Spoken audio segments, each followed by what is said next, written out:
hello hello चलिए आइए एगो सर से सेवा हमन हमो इंसान है इंसान से गलती होला चलिए आइए एगो लड़की से एगो लड़का बहुत बेपनाह मोहब्बत करता भैया आया तक हो गए बा कि दुनिया के रीति बा कि प्यार सच में धोखा होला का भइल बा कुछ दिन बाद बीतल बा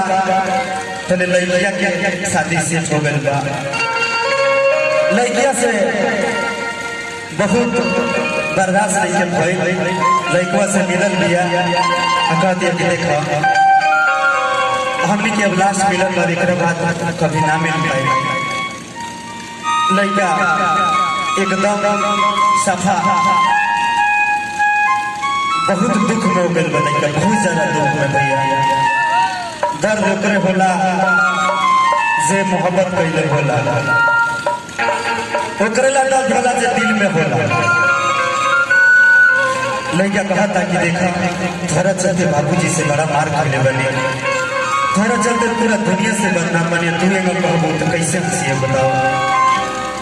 लड़का कहता कि प्यार में तोहरा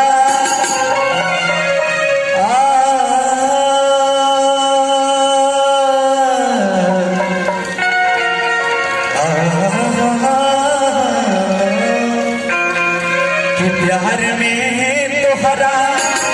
पिटाई बानी घर से मिलत नहीं बाबूजी के डार से है प्यार में तोहरा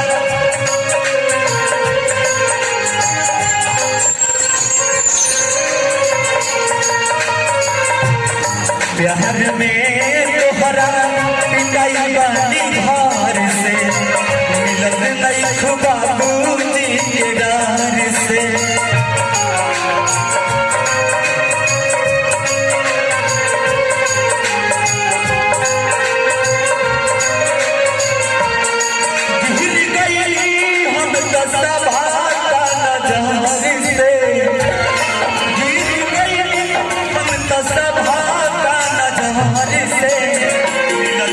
बाबूजी के डार से